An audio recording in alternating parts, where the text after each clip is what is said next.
दोस्तों नमस्कार, मैं अजय पत्रकार।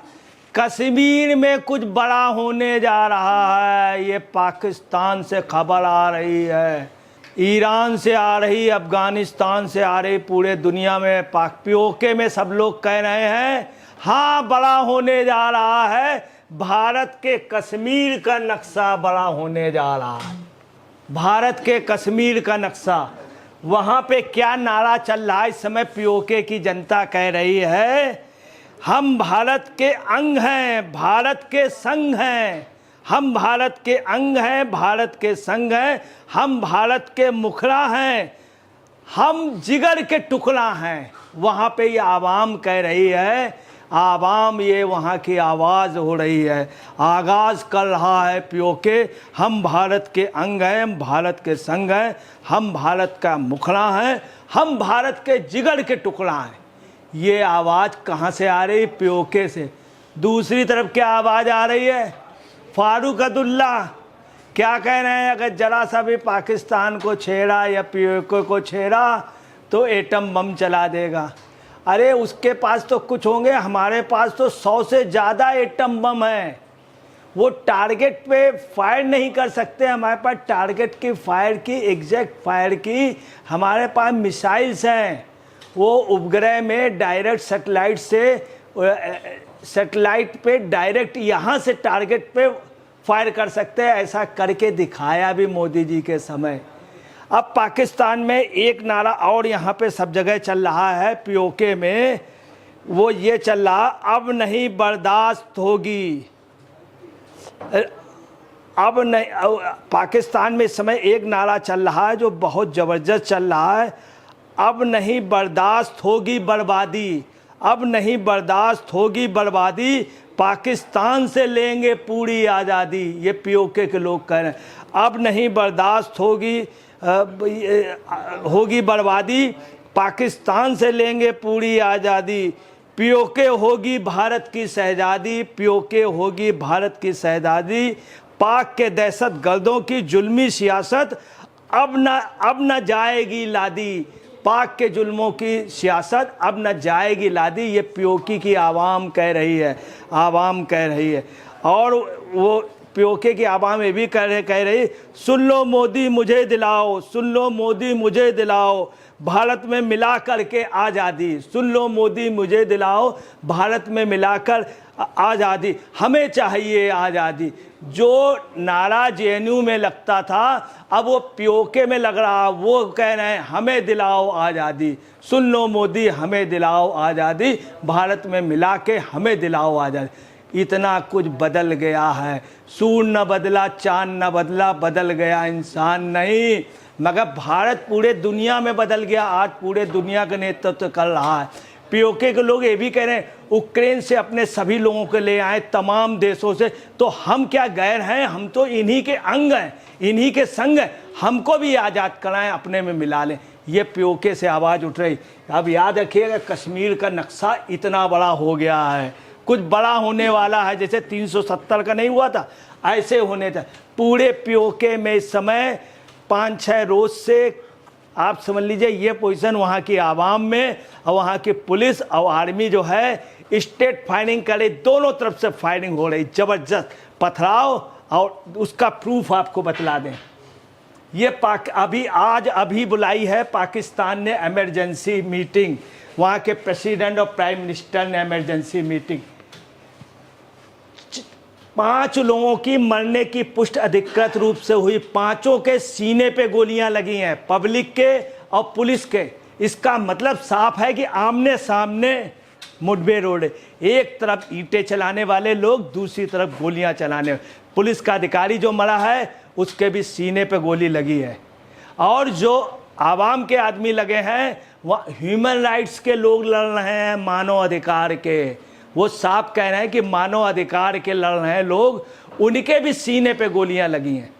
तो इसका मतलब आमने सामने बाकायदा इतना बड़ा जलूस निकला है कि पाकिस्तान के तवारीख में इतना बड़ा जलसा, इतना बड़ा जलूस आज तक मुसर नहीं हुआ था। इतना बड़ा जलूस, और उस पर स्टेट गोलियां चलाई जा। वो सिर्फ एक ही ना, हमें चाहिए आज़ादी, हमें चाहिए आज़ादी। भारत से मिला दो, हमें चाहिए। जो बात जेएनयू में थी, अब वहाँ से आवाज़ निकलनी बंद हो गई है। अब वहाँ पे कोई नहीं है, जितने अफजल मारोगे घर घर निकालेंगे अपने। और एक मणिशंकर अय्यर नाम का आदमी जो यहाँ मंत्री रहा, पाकिस्तान की पैरवी करने वाला, दिल्ली से परिवार सहित उसको बाहर कर दिया गया। वही अनशन कर रहा था, धरना कर रहा था। दिल्ली के उसी के कानूनी वालों विथ प्रूफ दिए, वो भी बोल रहा है कि पाकिस्तान का थोड़ा ख्याल रखना। चूँकि कांग्रेस का बहुत वफादार है, वो हर दूसरे साल वहाँ की जाके आवाम के पास जा कर के वहाँ पर उनके जलसे, उनकी मजलिसों पे शिरकत करता है और बैनुल अक़वामी सतह का वो अपने को दानिश्वर बनता है। अब देखिए आप, इधर अमित शाह ने आज अभी बयान क्या दिया है, सुनिए। अमित शाह ने खास बातचीत में कहा, राहुल गांधी के 5 सवाल भी पूछे। शाह ने पूछा कि क्या राहुल गांधी सर्जिकल स्ट्राइक का समर्थन करते हैं, राहुल बताएं कि वो राम मंदिर क्यों नहीं गए।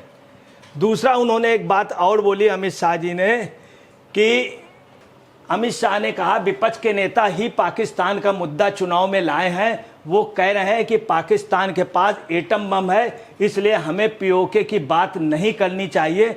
गृह मंत्री ने कहा, क्या हम एटम बम के डर से पीओके को जाने देंगे? बहुत स्पष्ट उन्होंने कह दिया कि हमें पीओके चाहिए, हम पीओके को नहीं जाने देंगे। चाहे एटम बम, चाहे बम फूटे, चाहे साइबर जेट, कुछ भी नहीं, हमको पीओके चाहिए। अगर आपको बता रहे हैं, उन्होंने 370 चाय लिया था अमित ने, तो अमित शाह ने ले लिया था। अमित शाह ने जो भी चाय लिया है वो ले लिया है। अमित शाह ने जो भी चाहा है वो पाया है। और आपको बता रहे हैं, बिल्कुल पीओके को ये छोड़ेंगे नहीं। दूसरी आपको एक चीज़ और क्लियर कर दें, इनके यहाँ ये आरएसएस कैडर में आज से नहीं, आज़ादी से पहले 1925 से और उसके बाद 48 के बाद बहुत ज़्यादा वो हो गया कि उनके यहाँ एक खेल होता है जिसमें सारे लोग इकट्ठे होते हैं, पूरे शहर भर के। उसमें एक आदमी रखा जाता है जिसके पास एक छोटी सी जगह बता दी जाती है, थोड़ी सी, और वो कहता है कश्मीर हमारा है। सब लोग उससे लड़ते हैं, सब लोग लड़ते हैं, और जो आदमी कहता है कश्मीर हमारा, वो वहीं पे लड़ता है। लास्ट में उसकी ये पोजीशन हो जाती है, पूरा शरीर लाल हो जाता है, परंतु छोड़ता है। ये ट्रेनिंग दी गई है, ये ट्रेनिंग दी गई है। जो आदमी अकेले संघर्ष करता है उसके बाल भी टूट जाते हैं, कपड़े भी फट जाते हैं, शरीर पूरा लाल हो जाता है, खुनेच आ जाती है, यहाँ तक ब्लड तक आ जाता है, सिर्फ इसलिए कि उसके अंदर जुनून एक होता है कि हम कश्मीर नहीं देंगे। ये उनके यहाँ ट्रेनिंग दी गई है, ये ट्रेनिंग दी गई। इनके जो अध्यक्ष थे श्यामा प्रसाद मुखर्जी जी, वहीं शहादत किए थे। तो आप देखिए क्या पोजीशन है कि पीओके में वो दिन दूर नहीं है जब पीओके भारत के साथ विलय होने जा रहा है।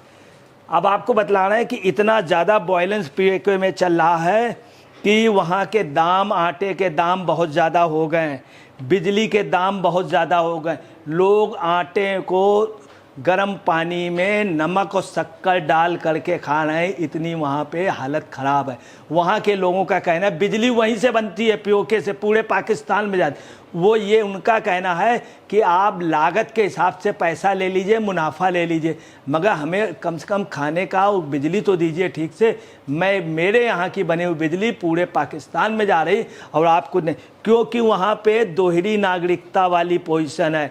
जो भारत का पीओके है, यहाँ के जो मुस्लिम भाई वहाँ चले गए थे मुजाहिर, उनको ये दूसरे तीसरे दर्जे का नागरिक रखे हुए हैं, उनको नौकरियां नहीं देते मुजाहिर जो यहाँ से गए थे। अब भारत के गए हुए लोग, सिंध की बहुत बुरी हालत है। सिंध से बना हुआ व्यक्ति जुल्फली खान भुट्टो को इन्होंने मार डाला, बेनज़ीर भुट्टो को इन लोगों ने मार डाला। और आपको बता रहे हैं वहाँ के सिंधी को नहीं, पीओके को नहीं। आप देखिएगा वो दिन दूर नहीं है जो भारत में टूटन करते थे, आज वो खुद टूट रहे हैं। जो भारत में वायलेंस करते थे, आज उनके यहाँ वायलेंस है। लगभग 100 लोग हिरासत में लिए गए हैं और 150 लोग गंभीर रूप से घायल हैं, 150 लोग घायल। पुलिस का एक अफसर मारा गया है, पब्लिक का उसके बीच में हुआ, उसके भी सीने पे गोली, और जो दूसरे लोग मारे गए उनके भी सीने पे। पुलिस का अफसर जो है उसका नाम अदनान कुरैशी है, उसके अदनान कुरैशी। इसके अलावा कई पुलिस वाले घायल हुए हैं, कई पुलिस, लगभग 70 पुलिस वालों का घायल होने का मतलब आप समझ लीजिए क्या पोजीशन है कि उधर से पब्लिक कितनी ज़बरदस्त हो गई। 70 पुलिस वाले बंदूक, लगातार फायरिंग हुई, लगातार फायरिंग, कई राउंड, मतलब इतने राउंड हुई जिसकी काउंटिंग नहीं की जा सकती। उसके बावजूद भी वहाँ की पब्लिक हिल नहीं रही है। और आपको बता दें जो पब्लिक है वो जो है सबसे बड़ी बात है, ह्यूमन राइट्स के लोग, वो लोग लड़ रहे हैं। अदनान कुरैशी के अलावा ये इस्लाम गुंडप्पा में इंस्पेक्टर थे, कोटली से मुजफ्फराबाद के लिए डायरेक्ट इतना बड़ा जरूर निकल रहा था। वहीं एक गलती हुई थी 1948 में, इसी मुजफ्फराबाद में हमारी आर्मी को रोक दिया गया था। अगर तत्कालीन प्रधानमंत्री आर्मी को न रोकते तो आज पीओके होता। ये बात हम नहीं कह रहे हैं, ये डॉन ने छापी है, नवाए वक्त जंग फ्रंटियर पोस्ट ने छापी। वहाँ के लोग कह रहे हैं, वहाँ के लोग कह रहे हैं ये गलती भारत से हुई थी कि वो लोग हम उन्हें उनके ही अंग होते, मगर मुजफ्फराबाद के बाद उनके उसी जगह से इन लोगों ने शुरू की कि वो यात्रा रुक गई थी भारत की आर्मी की। हम शुरू कर रहे हैं इस्लामाबाद की ओर, ये इस्लामाबाद की ओर कुछ कर रहे थे, मगर उसके पहले गोलियों से लोगों को छलनी कर दिया गया। जेपीए के प्रवक्ता हफीज़ हमदानी ने कहा है कि ये बड़ा गलत हो रहा है, भारत को हम पर ध्यान देना चाहिए, हम पर तरस खाना चाहिए। भारत ऐसा देश है जिसे दुनिया भर में तरस खाया है, दुनिया भर के लोगों, हम उन्हीं के अंग हैं, उन्हीं के संग हैं। हम पर दया करें और हमको आत्मसात कर लें, कम से कम हमको निवाला मिल सके। उन्होंने कहा कि अगर कोई निवाला दे सकता है तो सिर्फ हिंदुस्तान दे सकता है, हिंदुस्तान। आसिफ अली जरदारी और इन्होंने तुरंत मीटिंग बुलाई, इस समय मीटिंग चल रही है। शहबाज शरीफ जी बैठे हुए उस मीटिंग में, और भी मंत्री आ गए, और पीओके के लोगों पे इस समय वहाँ पर पीओके के चारों ओर से वहाँ की आर्मी ने घेर लिया। माहौल वहाँ का बहुत ज़्यादा गर्म है। और मैं आपको बता रहा हूँ, देख लीजिएगा कि पीओके के कार्यकर्ता ने, अमजद अपूर्व मिर्ज़ा ने भी अभी एक बयानात जारी किए हैं जिसमें फरमाया है कि हमारे जो हैं वो 8 लोग मारे गए हैं, 2 बॉडियां अभी तक मिली हैं। अब आप देखिएगा कि 5 जून के बाद, इलेक्शन के बाद, शायद पहला या दूसरा महीना होगा जब आप सुनेंगे पीओके भारत में होगा। दोस्तों नमस्कार, मैं अजय पटकाल, जय हिंद, जय भारत।